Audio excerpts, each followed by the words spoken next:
Perfect, perfect, perfect. Okay, welcome everyone. Welcome everyone to the second segment of chronic conditions and associated dietary practices. This particular segment is on diabetes. I want to first thank Modern Health and Beauty for providing this educational platform for you all to be able to learn more about this condition, whether it's for you, a friend, or a family member. We will have this is recorded for you to be able to access afterwards and to share with others as well. Modern Health and Beauty is a telehealth company that provides integrative services to combine with a person's already healthcare plan. We do connect with other practices, and we of course have clients as individuals to just provide some more support where there's gaps in their health plan by providing the education and preventative practices, that helps them change the trajectory of their health overall. And we have another incomer. So thank you again, Modern Health and Beauty, for allowing this platform to be used to help empower others and educate others so that they can better advocate for themselves. My name is Cobbs-Myers again. I am your moderator. I am also a certified holistic nutritionist specializing in women's health, gut health, and more importantly, women's metabolic health, which is very important to how we age as women and our quality of life. Diabetes one is not just for women. This conversation is for all genders, because when it comes to this particular condition or disorder, it does have a lot to do with nutritional practices and lifestyle practices that are implemented by everyone. There is this disclaimer that I want to give you. This information in this presentation is only for educational purposes, okay? Do not use this to substitute or replace your current healthcare plan. If there's any information that you would like to implement and you take interest to, please consult your practitioner so that there is a seamless integration and introduction to work synergistically with what you're already doing. Before we get into the how, the why, let's talk about what is diabetes. What is it? First, understanding it as a disorder. It is a disorder. What does that mean? That means it has a systemic root within the disruption. So a disorder is really the disruption or interruption with the normal functioning of a system or systems.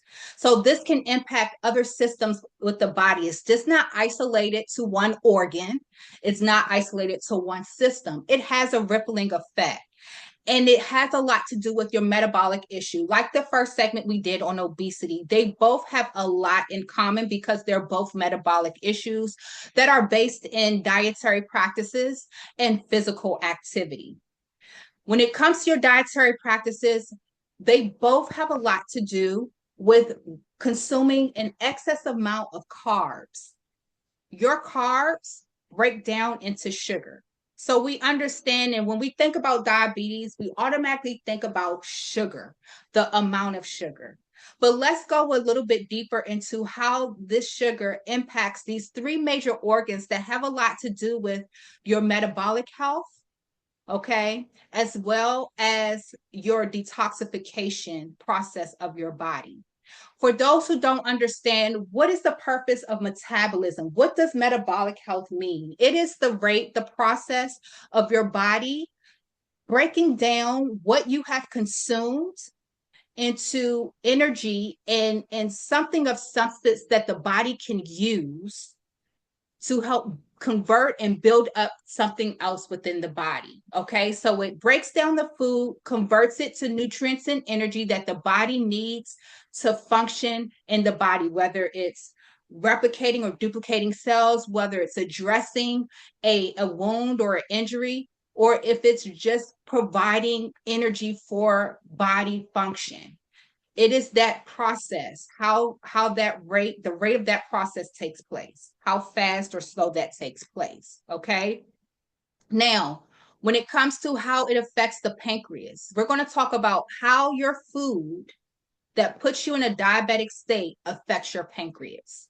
Okay, so for the simplification of the conversation, we're going to highlight sugar, okay? Because we understand that sugar is a big component in diabetes. Sugar impacts the pancreas in a way where it stimulates two metabolic hormones. One is your insulin, which we all know about, okay? And that insulin's function is to be I like to call the insulin the bouncers of the cell.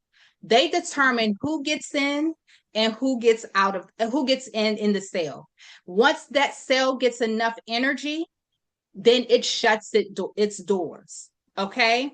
So if you have an abundance of sugar in the bloodstream, then it's just recycling within the bloodstream. Okay. Or it's just present within the bloodstream because the cells are already filled to capacity. Pancreas also has another hormone known as glucagon.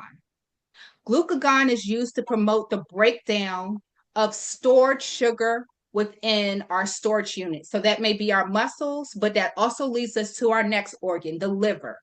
We also store excess sugar within the liver. Okay. And so that stored sugar is no longer known as glucose, it's known as glycogen. Okay, say all of these G's very fast. Okay, it'll be a tongue twister. It's known as glycogen.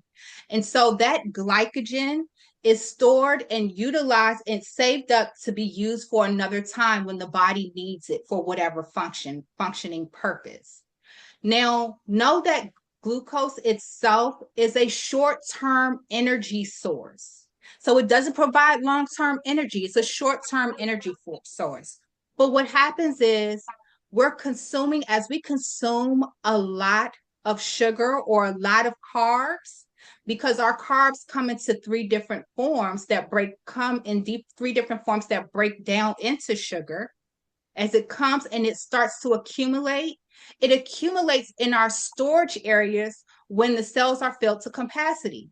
So what happens? This also contributes to what's known as non-alcoholic fatty liver disease. Okay, this is how you can have a non-alcoholic fatty liver disease. And then what happens? It impairs the function of the liver.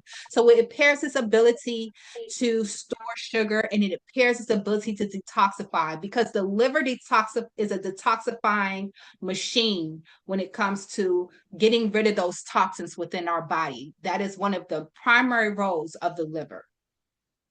Now we're going to move down into the kidneys. The kidneys itself interacts with sugar as a filtration system. So what it does is it filters our blood to recycle the glucose and reabsorb it for it to be used.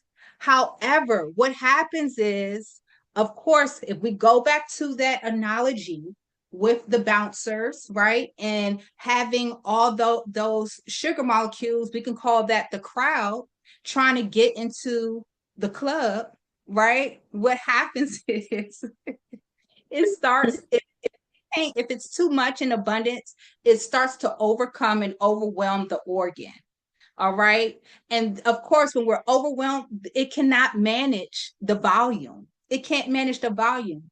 So now what's happening is when we look at the kidneys and it's too much for it to absorb and recycle, there's nowhere to distinguish it or put it, then it starts to affect the kidneys in a way that causes neuropathy of the kidney. So we're actually starting to experience nerve issues within the kidneys due to its inability to filtrate, okay, due to the excess amount of sugar. So why is this conversation so important to have? Because it's affecting a lot of people. It's actually increasing even in our children. And that's where we have to really stop and think what needs to happen and what needs to change. Because now we have to address those practices that are now that are passed down to our children and causing this condition to now attack at a higher rate our children. So the top three ethnic groups that are being impacted, as you can tell, Native Americans, African Americans, and Hispanic. Native Americans being up top, but let me tell you something. We are less than 2% with being neck and neck with Native Americans. Okay. And then, of course, you have followed by under Hispanics, it's the Asians, and then whites. And they're at like 6.9. And we're actually over doubled that number of the lowest rank. So it's very prevalent within our community. And this is why we need to have this conversation. I wanted us to focus on 3 different food types that spike our blood sugar levels, that increase the risk of having a pre-diabetic or diabetic diagnosis, and also progresses the condition itself. Now let's talk about smoothies and juicing, right? Because in our minds, we say juicing, smoothies, they're healthy. They're healthy. But to the diabetic who leans into consuming a lot of smoothies and juicing, can be going into dangerous territory. Okay. Why is that? Because these are 2 forms of beverages that either disconnect, obliterate, or just remove in its totality fiber. Fiber is what allows the sugar to be absorbed at a slower rate. But when we juice, we're stripping the fiber, we're taking the fiber out. And when we provide smoothies, or when we make smoothies, we are disconnecting and obliterating that fiber, which also can cause us to have increase in sugar spikes. Second, processed food, excuse me. So processed food is one that has a high concentration of sugar. One, because of course they want it to be something that's palatable to us. It's something that's very intriguing to our taste buds.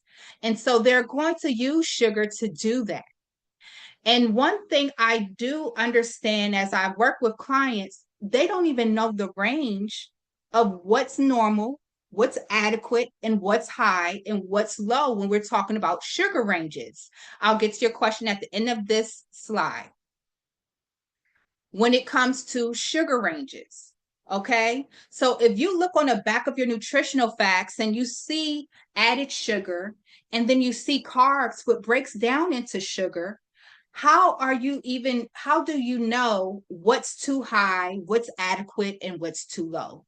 The average person, when asked that question, does not know. This ignorance puts you again at a disadvantage with putting too much sugar within the body. Second to looking on the back of that package of processed food are your ingredients. Your ingredients is another aspect where it may not show up in the added sugar. It may show up as a chemical that's unrecognizable to you. And so these chemicals actually have the ability to spike up your sugar levels higher than table sugar. Higher than table sugar. The last food group that I want us to talk about is your high glycemic index. I went ahead of myself. High glycemic index. What is that?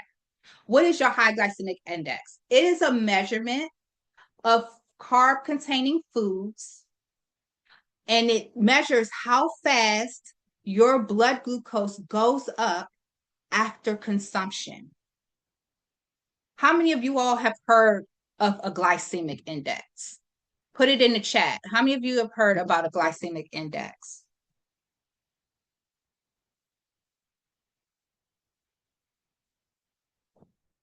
Okay, awesome, awesome, awesome, awesome. Great, great, great. Now, do you know what your high glycemic foods are? Fruits? Do you know what your high glycemic fruits are?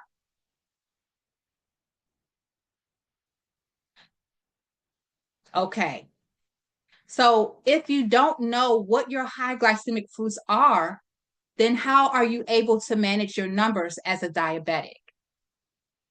Or how are you able to manage your numbers and essentially remove yourself from the danger zone as a pre-diabetic?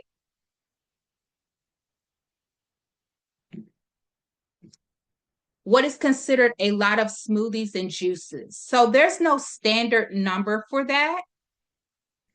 But what it does come down to is if you are someone who consumes a lot of sugar, you just want to be mindful of the fact that when you're consuming that, you're not consuming the fiber in the way that it should be consumed, and you are putting yourself at a risk of increasing your blood glucose levels and insulin levels subsequently.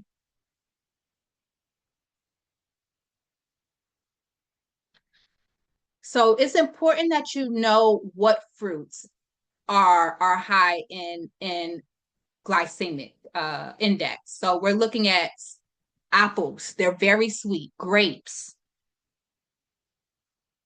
mango, bananas. Okay, just to name a few. Let's go on.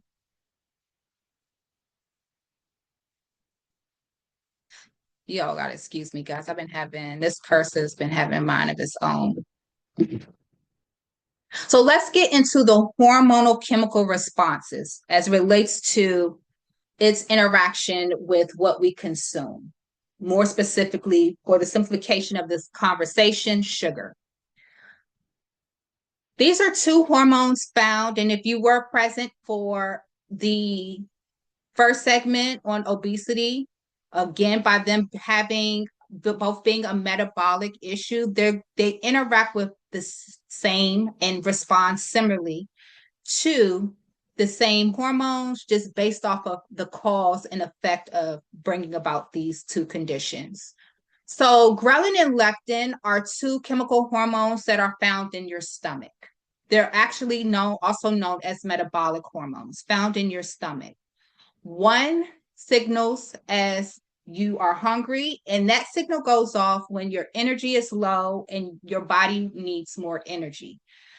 When that happens, your ghrelin hormone is stimulated and is secreted. Whereas your leptin hormone works in opposition of your ghrelin hormone. It secretes when it secretes and signals to the brain to let the body know to stop eating because it's full.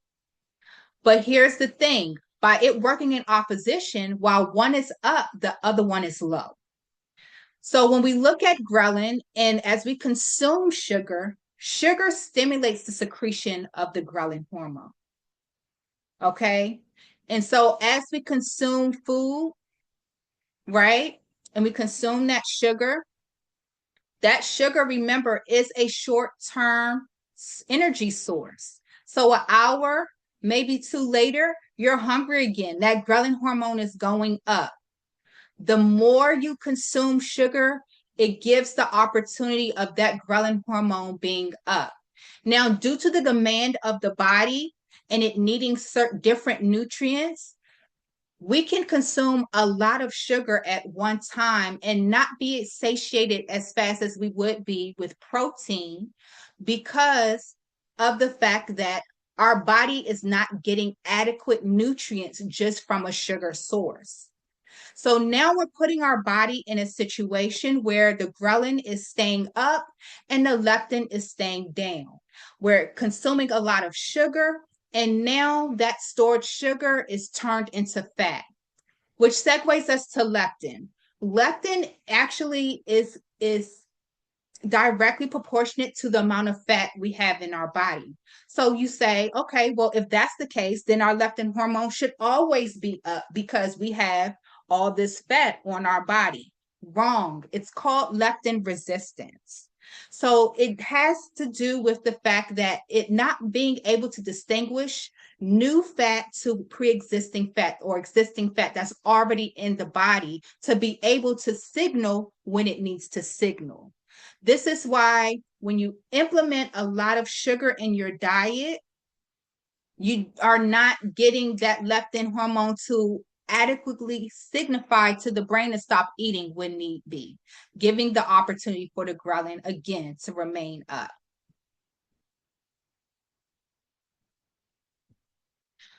The other hormone that I want to talk to you about is dopamine. So dopamine is a neurotransmitter or neurotransmitting hormone that, and I wanted to talk about this because it has the same pathway, or dopamine responds the same way to sugar as it does to any drug addiction or drug. And this is why sugar is so difficult to disconnect from. It also speaks to the process of why we go through withdrawals and cravings when it comes to sugar, because it uses the same neurotransmitting pathways as drugs. Now, there's two hormones that I did not include in here that I want to talk to you about because it helps to regulate blood sugar. And that is your GIP and your GLP-1. To get more information on that, go ahead and take a look at the obesity video where it breaks down a little bit more what your GIP and GLP-1 hormones do. However, they are known as incretin hormones. That means blood regulating hormones. I wanted to bring this up because those two hormones actually are what are Ozempic, our semaglutide, are Mounjaro, all those hormones for diabetes that are now being utilized for weight loss are being used for. It interacts with those same incretin hormones, and as a matter of fact, those medications are grouped as known as incretin mimetics. That's the type of medication it's known as. But it interacts with those same hormones that I just mentioned that are found in your small and large intestines to help stimulate insulin and help regulate blood sugar. Know that your body has the ability to do that based off of the food that you consume. So let's talk about two reasons behind your insulin spikes. We want to talk about this because this speaks to insulin resistance. We don't want to have consistent insulin spikes for a long period of time. This is what increases our risk of insulin resistance, causing us to have weight gain as well as diabetic diagnosis or pre-diabetic diagnosis. First, let's talk about insulin index. It is a measure, just like your glucose index or your glycemic index. It is a measurement that calculates the amount of insulin being secreted within the bloodstream.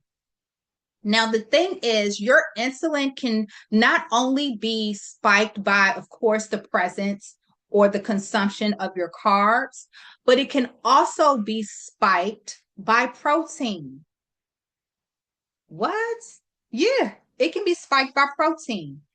And so while protein spikes or promotes the secretion of insulin to help clear the glucose out of the bloodstream, if you're having insulin resistance, you have to be very careful with how you integrate or how you strategize protein within the diet. So you're like, okay, Banisha, if protein is going to spike my insulin and glucose is going to spike my insulin, then what do I do? What do I do? There are 4 ways that you can lower your insulin. Okay. Let's start with the whole foods. I want to start with the whole foods because it segues to me saying the answer to the question I just gave you from the previous slide. And that is having a well-balanced meal, you guys, sticking to whole foods. That is a picture of processed food. We do not want that. As tasty as it is, as convenient as it is, we do not want that when it comes to addressing diabetes, okay, or pre-diabetic diagnosis, or staying in the clear of those diagnoses. Why is it important for you to have a well-balanced meal? Because the presence of good fat helps to slow down the absorption along with fiber, which segues us up to fiber. That fiber is important. So at any time where you are able to eat your fruit, and we're going to put that caveat that it's low glycemic fruit, We're going to eat it because we need that fiber to slow down our energy, our blood absorption, our blood sugar absorption. Another way is to exercise. Those hormones that I mentioned that are found in the stomach also respond to exercise. So we're talking about resistance training. Resistance training. Okay. Lastly, reset your hormone cycle. What does that look like? That means you got to go to bed. You got to go to bed at a good time, at a normal time, at a time that is aligned with what's called your biological clock or your circadian rhythm. Your body responds to the way the sun responds in a day. If you didn't know that, now you know. Okay. And that response stimulates your melanin, not your melanin, your melatonin, your melatonin, and your cortisol. Your cortisol is spiked at the top of the day about 30 minutes after you get up. That's what gives us that energy to get up in the morning, okay, and get going. We should have good energy. We should not be pulling ourselves out of the bed. We should not be sliding out of the bed. We need to have energy in the morning. And cortisol plays a huge component to that. So that is peaked around typically 30 minutes after you get up, around maybe for some people 6 o'clock, 7 o'clock in the morning. When you go through your day, that cortisol slowly declines. It slowly declines, okay? Or it should be. This is why another reason why you should not be eating late at night, because cortisol, along with insulin, it is promoted or stimulated. That's a better word. Stimulated at every time you're eating something. So it's good to have a ending eating window where it's still daylight. Okay. And that means if you get hungry because you're up so late, that means you need to go to bed at a normal hour or at an earlier hour. When that cortisol is going down, just like that ghrelin and leptin having an opposite response or a seesaw response, your cortisol and melatonin also has a seesaw response. So as your cortisol is down, your melatonin is up. But if you're consistently stimulating that cortisol, or you're stimulating your brain where it keeps that cortisol functioning, then I don't want to say never. Let me not get ahead of myself. You're not giving your melatonin the opportunity to increase so that you get tired. Okay. That cycle, that reset hormone cycle, is predicated on your seesaw effect with your cortisol and melatonin. So I wanted to provide you, before we come to the end, because that was very fast, I wanted to provide you with these other ways to identify ingredients that may not say sugar, but there are actually sugar. And it's many more that are available, but I wanted to give you a few of them so that you are aware. It's important that you start to look on the back of your ingredients. Look at the nutritional list. Look at your ingredients, because although it may say 0, there are other forms of sugar or sweeteners that are being used that cause disruption within your gut, fluid retention, bloating, diarrhea, and insulin resistance. Okay? Everything within the body is connected. It's connected. It has a rippling effect. There are no islands within the body. Okay. So know that where an area is impacted, it's going to cause a rippling effect in another area.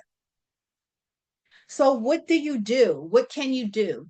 Stay on top of your numbers. If you are diabetic or pre-diabetic, and that's something that you are looking to address, stay on top of your A1C. Stay on top of your glucose levels, because then that's how you know how your body responds to what you consume. There's also an opportunity to do a discovery call, which is not on here, but a discovery call allows us to have a conversation about, okay, what are some other options for you to do? If you have questions based off of the information that was given and you want to personally have questions about your health, then sign up for a discovery call. You have the opportunity to do a nutritional plan to try it out to see, okay, if this is something that I want to do, okay. And you get quite a bit of information on just what practices to detox, mindset, as well as giving you a list that helps to get you started. However, when it comes to addressing anything, how many know is never a one and done situation, especially when you're dealing with a chronic condition. Okay, it's never a one and done situation. So when you're dealing with that chronic condition, you want to make sure that you're putting forth the effort and giving yourself the grace and understanding that this didn't happen overnight. This is a product of you implementing a practice, that a detrimental practice to the body over time, that has brought about diabetes. So give yourself grace, keep up with what you're keeping up with, and you have to be consistent to see that change. Okay. But you have to have a strategy. And so I say that to say, when you're dealing with something that's not acute, then a plan is always a better way to go. It's always a better way to go. Okay. We've come to the end that fast. 30 minutes go by really fast, but we've come to the end of this presentation. I hope that the information here for you gave you more insight on the condition itself, some of those food practices that you need to shift. Thank you. Some of those food practices that you need to shift, and help you to understand that it's not just a food thing, but also physical activity plays an important role in making sure that we rebalance those hormones that gets you in a better metabolic state. If you have any questions, please sign up for a discovery call. I hope you were able to use the QR code that was on that last screen to get you directed to the website so that you can take your next step. But understand, when the longer you put this off, the longer you put stress on the body and give your body this ecosystem where it's not working at its best, right? And we're putting that stress on our body and pushing on that threshold, and we don't want to get to a point where we have no choice. Okay. So take advantage, be proactive with your health. You are an investment. You are worth it. Thank you so much for your time. It was a pleasure speaking to you. Sign up, bring more people into the room. These webinars are free. And so the importance is for you to get the education and equip yourself to make better decisions, make more informed decisions as you change the trajectory of your health. Again, my name is Vanisha Cobbs-Myers. It was a pleasure speaking to you. I hope to hear from you soon and see your beautiful faces at another webinar. You will be getting a link to ask you about how this webinar was. I would love to hear your feedback. The business would love to hear your feedback so that we know to continue to do things like this. Have a great evening. It was a pleasure speaking to you all. Take care. Bye. Bye. Bye. Bye. Bye. Bye. Bye.